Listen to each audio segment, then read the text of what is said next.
Now you decided on moving to Denver or the surrounding areas. It's a done decision, you're moving. Well, in this video, we're gonna go over the ultimate guide of moving to Denver, Colorado, and we're gonna get to it right now.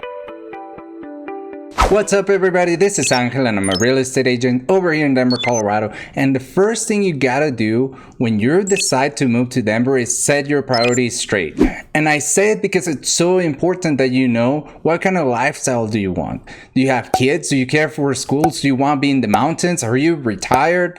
Everybody wants different things. How far away do you want to be from your neighbor? The last thing you want to do is move to Denver, Colorado or the surrounding areas, hating where you live and just having that bad feeling towards Denver, thinking that Denver's not a great place to be, whereas it might be just the area where you chose to live. So you really want to zone in what your priorities are so that you can zone in what areas fit that lifestyle that's important for you. And the funny thing is, for some people, the same reason why they don't want to be in a specific place is the same reason why other people want to be there. So just everybody is different. Everybody wants different things. Everybody has different priorities. Make sure you know what those are for you. And let's connect and we can find a perfect place for you. One thing I'm gonna recommend is that you find the area first and the house second, because typically once you know what area you want to live, we can find a house that fits that lifestyle.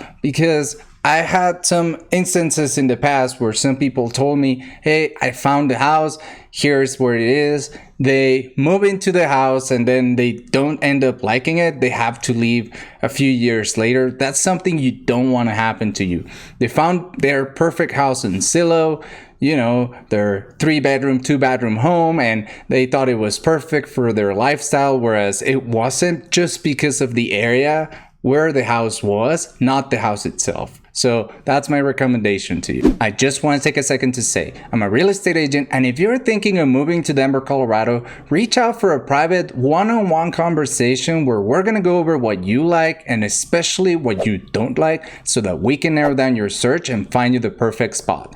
All of the information's in the description below. Now back to the video. Now that you know exactly what kind of lifestyle you want, you can start doing some research to find the perfect areas. I have a playlist of videos where I go into the pros and cons, the cost of living in different areas over here in the Denver metro area. And for the cost of living, I actually take you into the store and I'm showing you exactly how much things cost so that you can take that into account. Of course, once you know the area, you can also look for a job in that area so that you don't have to do a long commute. Maybe that's one of your priorities, not having to commute more than 10 minutes or 15 minutes. That's why it's so important you define that first. And if you're coming in and you already have a job set up, it's gonna make it so much easier for you. Now, after you watch all of my awesome videos, now my next recommendation is that you actually gotta come in and do some boots on the ground research. One thing I really like to do is, once we zone in into the areas that you wanna jump in, the areas that you might be interested, I'm gonna actually give you a list of places to go in that area that are very iconic for those neighborhoods so that you can actually get to experience those areas at your own time. I don't wanna go in with you, and the reason is I just don't want you to have the pressure of, hey, I gotta decide on this area. Angel is here waiting or anything like that. It's just not good.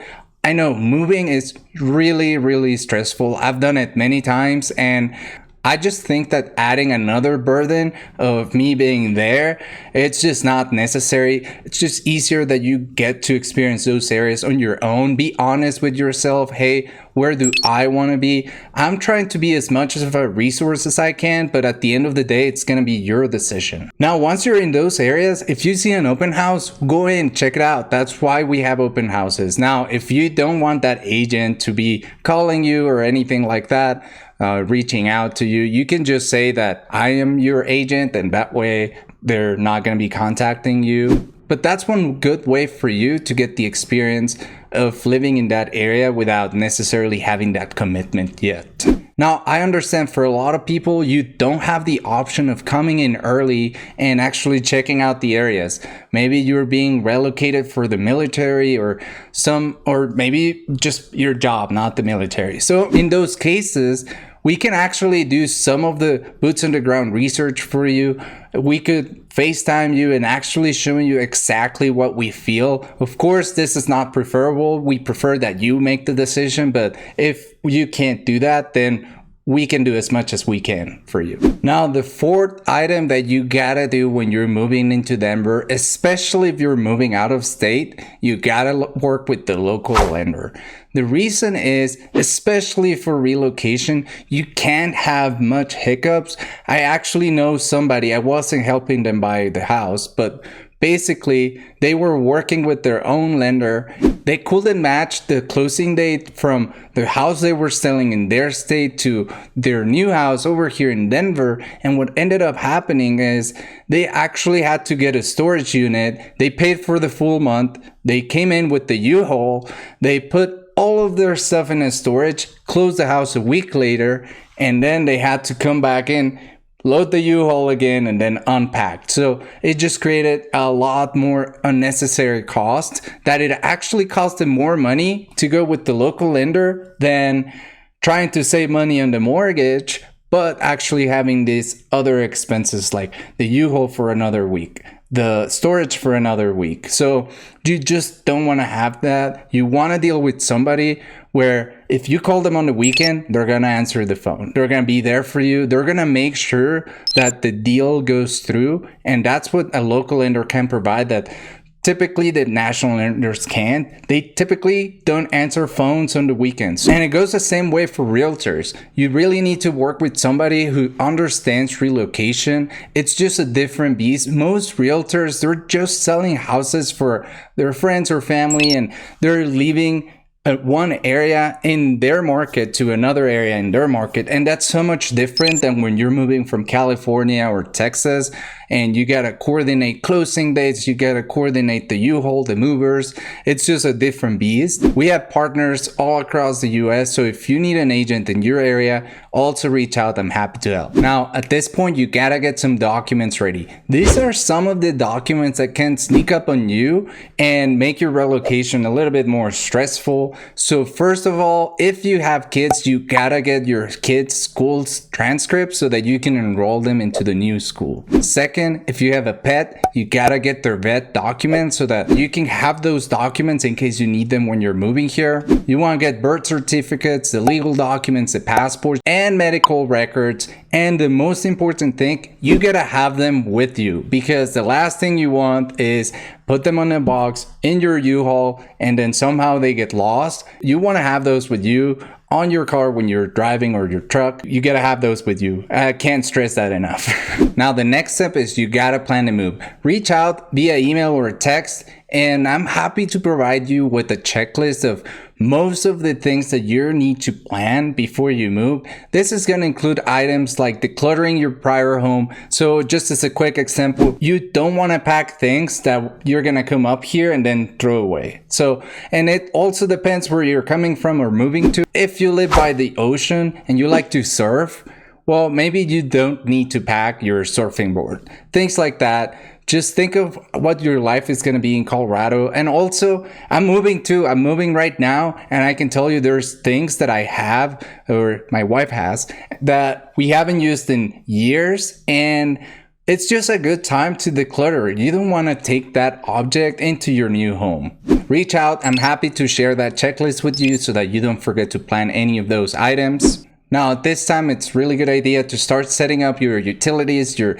electricity, water, internet. And one thing that's good, I guess, about living in Denver is that Xcel Energy has a monopoly on energy services here. It's not like Texas where you're going to have more than 100 different providers. Over here, we just have Xcel Energy, so that makes it easier. Does it make it more expensive? That's debatable.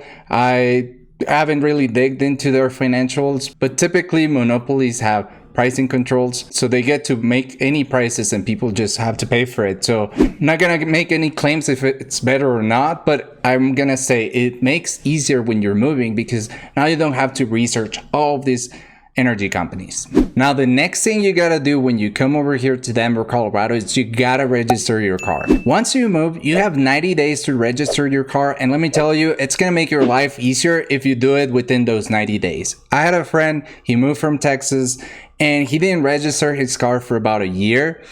Once he got a ticket, his Texas registration also had expired. So now he had to drive to Texas, get an emissions test, get a new Texas registration. He had to ask a friend for their address so that the state can send a new registration in Texas. Then the friend mailed it up to him. Now he got his Texas registration in the mail from the friend, and he had to do the same process all over again in Colorado. Now he had to get the emissions test in Colorado. He had to wait for the new registration. It was just double the work. It was more expensive. He had to drive unnecessarily into Texas to get the emissions test there. And so that's something, just avoid all of that. Do it right, do it within the 90 days, and it's gonna make it easier for you. And I don't know if this is true, but I've been seeing in the news that Denver and the Denver metro area police departments, they're actually cracking down on expired registrations, especially from other states. So if you wanna run that risk, you could do it, but it seems like the risk is going higher as time progresses. Now, that's the car itself, but you also have to get your own driver's license in Colorado. Once you move into Denver, you actually have 30 days to get your new Colorado driver's license. And I will say, if you have a license to carry, of course, we're talking about firearms. If you have a license to carry in your state that Colorado has a reciprocal agreement, it is not gonna apply. So you actually have to get a new license to carry over here in Colorado. The reason is because once you move, it invalidates the reciprocity. So you really need to make a new license over here. It's not going to be the biggest deal. I think it's like a 4-hour course, and you pay like $100 and you register with the state. And just so you know, Colorado is a must issue state. So as long as you fill out all of the requirements and you comply with that. So as long as you send the application and you don't have any disqualifications, they're gonna issue that permit. Now, the next thing is you gotta pack your stuff strategically. I know in real estate we say location, location, location. Well, for packing, I'm actually gonna say label, label, label.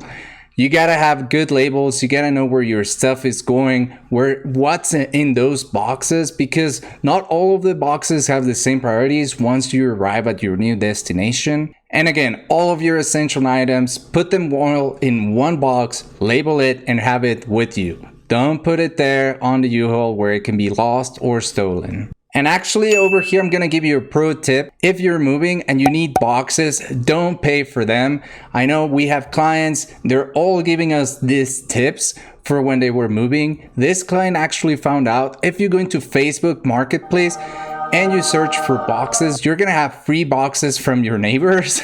So just one thing that you don't have to worry about, you can just pick them up. A lot of the times, they just put them outside of their homes and people come and pick it up. So don't pay for boxes, use Facebook Marketplace. And lastly, because of the government's response to COVID, we actually had a labor shortage here in Denver. I bet this also occurred in other places in the country, but you want to hire your movers way in advance, and you want to hire professional movers, because I heard it many times. You're trying to save money, you're trying to just bring a guy that you found at Home Depot and just carry stuff, but then they end up breaking the furniture.